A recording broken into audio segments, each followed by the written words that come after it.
Welcome back to the Forge of Sagas. In today's video, we're going to be exploring 5 different techniques that you can use to spice up any industrial terrain build. To demonstrate these techniques, we're going to descend into the Underhive of Necromunda. Today I'll be using the terrain from the Dark Uprising starter set, as it offers an incredible amount of opportunities to get down into the details and really bring this terrain to life. So, without further ado, let's get started. The first and easiest way to spice up your terrain is by choosing an interesting color palette. So many industrial terrain sets, including some of my past builds, are dominated by that dull concrete and dark steel look, so with this terrain set I wanted to shake things up a little bit. For the areas of exposed stone, I decided to go with Agaros Dunes from Games Workshop. Since all my Imperial armies and terrain already have an Egyptian theme, I figured I should paint this Necromunda set to match so it would blend in. The Agaros Dunes gives this really nice dark sandstone effect, which I think could be an influence from using local materials in making the concrete used to build this section of the Underhive. Regardless of what color best fits your build, deviating from that standard gray concrete look can add a lot of life to your terrain sets. To add another layer of variety, I took some Liberator Gold and applied it to just the internal frames of these pieces. Not only is this gold going to be a stark contrast to the gunmetal we're going to use to paint the majority of this piece, but it also harkens back to that Imperial motif of decorating every single inch of everything you can get your hands on with at least the facade of gold leaf. In the finished product, you can see how these two color choices added a lot of richness and variety to what otherwise might have been a very flat and dull piece of terrain. I didn't want to leave the floors with just the gunmetal either, so I decided to add a complementing color, which in my case was this Flesh Terror's contrast red. One can imagine these floor plates are mass-produced, and therefore would have a little bit of that Imperial decoration again, so they'll have some color, but don't worry, we'll scuff them up and give them that rugged look in a minute. I had a lot of fun painting this Necromunda Dark Uprising kit because there were so many little places to add these accent colors and really make the set pop. Like here on the bottom of these big industrial doors, or here on the smaller doors that have been cobbled together into makeshift barricades. Just like I accented my sandstone with gold, I'm going to accent all of this dark red with a nice antique bronze.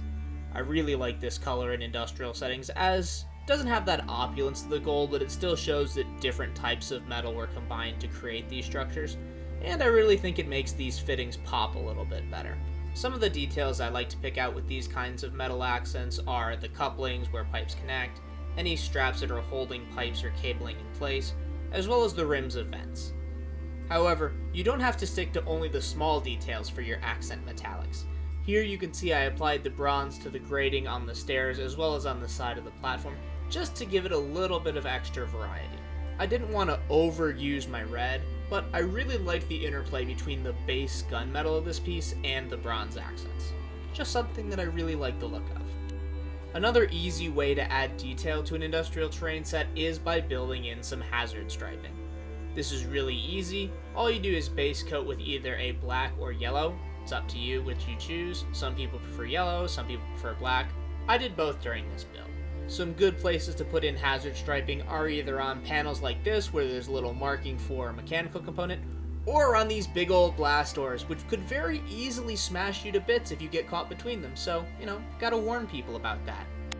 Since I'm not particularly good at freehanding hazard stripes, I decided to grab 2 rolls of very thin masking tape from my local office supply store. For larger pieces like these blast doors, I went with a 1/4-inch tape, but for some of the smaller panels on the railings and other little bits and bobs, I went with a 1/8-inch masking tape. There's a ton of different widths out there, you just have to find the right one that matches your scale. Make sure you've got the tape nice and sealed to the piece, then come in and paint on the other color you need for your hazard stripes. If you're a bit of a messy painter like me, you can also come in with this tape during your cleanup step and block in a nice square shape for your hazard stripe pattern on your doors. Pull it away the tape once you've cleaned it up and you get a really nice box shape. I also decided to add some hazard striping to the exposed coils on the pipe set that comes with the Dark Uprising box, but it was way too small of an area for me to get tape into, so I did have to resort to a little bit of freehand. On these little spaces, you can just take a nice fine tip brush, draw out a small line to start, and then build it out to the appropriate thickness. Take your time with this, and in no time at all, you'll have a nice hazard stripe pattern. Another easy way to add interest to your pieces is to go in and pick out the little details that are already there. Here you can see I'm going after the individual wires on this end cap using the Psycho style brush from Army Painter. The tip of it broke off while I was traveling, but I kinda like it this way. It makes it easier to sometimes get in after these tiny little details and give them the attention they deserve. Jumping to the end stage, you can see that I chose some brighter primary colors for the wire. This just, again, adds a little bit more vibrancy to what otherwise is a very dull color scheme, and these little details are what end up adding a lot of life to your piece. Another easy little detail to pick out are pressure gauges. They're omnipresent on these kinds of industrial builds, and they really make the piece look like it's actually being used. I like to go in and base coat the interior of mine with a little bit of white, regardless of how I'm going to end up painting them. There's two options, one of which has the green, yellow, and red, but for this build, I decided to only go with the red on the end. This is the Underhive. They don't really need people to know the fine details. They just need to know it's good or it's bad. These little screens that come attached to the doors were another place you can add a nice little bit of detail. Normally I just slap some green contrast paint over that and call it a day, but I decided I'd try something new and put something on the screen using this really light green as an undercoat. That way, when I come through and apply my Warp Lightning contrast, it'll still look like there's a little bit of a dull glow under the screen where there could be some text. Now normally we'd pull out all these bullet holes and details with washes. However, we've also got some that are in our little gold detailing, and we know the Imperium isn't paying out for that to be solid gold. So we can come in and touch these little details up with a little bit of gunmetal to show this is only gold leaf. It's a facade and nothing more, to give it that impression that bullets have just taken a chunk out of the leaf and exposing the underlying dull metal. If you have really small bullet holes like I do on this barricade, you can grab a silicone tip brush like I have here and just dab the paint into the holes. The solid tip on the silicone brush really helps you control your paint application and make sure that it stays only inside the bullet holes. Our last little attention to detail bit is going to be scuffing up the floors. Obviously these have been in the Underhive for a long time, so the metal is going to be chipped and that original color should be nice and faded. So we're going to grab a makeup brush that I like for dry brushing and do a fairly heavy dry brush of gunmetal over our red base. You can see there's still a little bit of the original red showing through, but it looks like it's been faded and scuffed up from tons of different people walking over it over the years. Now that we've painted in all our details, it's time to add some fun Imperial propaganda posters. It's really easy to find these, just Google 40K propaganda posters and you'll find a ton of them. These posters really help reinforce the setting and add that little bit of really rich detail that I personally cannot achieve with freehand. To apply them, I just grabbed my poster and then ran them over a glue stick. It's a really nice clean way of doing it, that way you don't have a lot of glue running over the rest of the model. Once you got a nice little layer of glue on the back of your poster, you're just going to go ahead and stick it to an open spot on the model.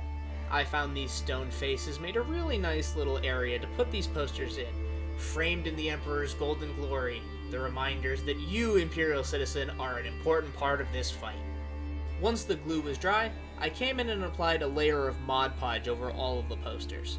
This is going to act as a sealant to help protect these paper elements against warping or other damage as a result of washes or any other elements that I might choose to add at a later time. After I gave the piece a black wash, you can see how this Imperial propaganda poster is blended really nicely in with the entire piece. But now it's time to shift our focus from the poster to the lights, as we tackle our last technique to improve your industrial terrain, which is a little bit of object source lighting. I decided to go with a red light, as in the Dark Uprising box, one side of my playmat has this red emergency lighting on it. So I figured it would be fun to try and replicate that across this terrain set. To get things started, I came in with a pretty standard red and laid down a nice clean base coat. Once the base coats were dry, I mixed a little bit of pink into my red and used a makeup brush with a combination of stippling and dry brushing to start applying the glow.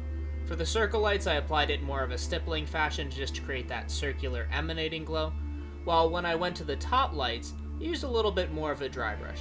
I held the makeup brush in a vertical fashion, that way I could use the long end to really control the way the light was emanating from the fixture. That way I could get a nice, realistic glow. I opted for a fairly small glow, even though the lighting on the mat that I used for inspiration was very intense. That way I could use this with the other side, or with any other terrain tiles I might pick up in the future, without the lighting being a major issue. That ended up being a little bit too bright for the emergency lighting I wanted to capture, so I came in with another dry brush of the base red. This just helped add a little bit of a darker tone while retaining the bright vibrancy that I wanted from the light fixture. The colors were all getting a little uniform for my taste, so I grabbed some of my Flesh Terrace contrast, rubbed a lot of it off on my palette, and then applied it as a pseudo glaze. The thickness of the contrast paint helped darken up a couple areas, but the fact that it's slightly transparent and is dedicated to pooling into recesses helped maintain some of the more vibrant colors near the top and some of the flatter panels. Just a neat little trick that added a lot of variety of color with minimal effort. Once that was dry, I came in with my pink and red mixture one more time and applied it as a dry brush to the center of the light fixture. This is going to restore a little bit of brightness to the source of the light and really make it the focal point for this effect. However, when I got to the exposed plasma coils on the pipes, I decided to change things up and go with a blue glow effect instead. Same process as before, we're going to come in and apply a base coat of blue to all of the exposed plasma coils. After that, all you have to do is use a light dry brush and put in your plasma glow. I like to go north to south just to make sure the glow is coming off in the direction that I want it to, and it's only sticking to the top of the coils. From here on out, you just repeat the process. With each new layer, you're going to use a slightly lighter shade of blue, getting ever closer to white, and apply the paint to a slightly narrower area of the coil, focusing down towards the center. Here you can see the end product. We've got a nice, vibrant blue glow that really adds a lot to this industrial piece. It's overshadowed a little bit of my free-handed hazard stripes, but, between you and me, that's probably for the best. And just like that, these 5 simple tricks have really helped bring this set of Necromunda terrain to life. I really like how these techniques have added a lot of color and vibrancy to this terrain set while still maintaining that grimdark aesthetic that we love for 40k or other gritty industrial settings. If you enjoyed this video, give us a like and subscribe to the channel to keep up to date on all of our future content. If there's any particular things you'd like to see me do, whether it's kit bashing, terrain building, or videos like this where I do little tips and tricks, feel free to let me know in the comments, and I'll see what I can do. Thank you so much for watching, and I hope to see you again the next time we ignite the Forge of Sagas.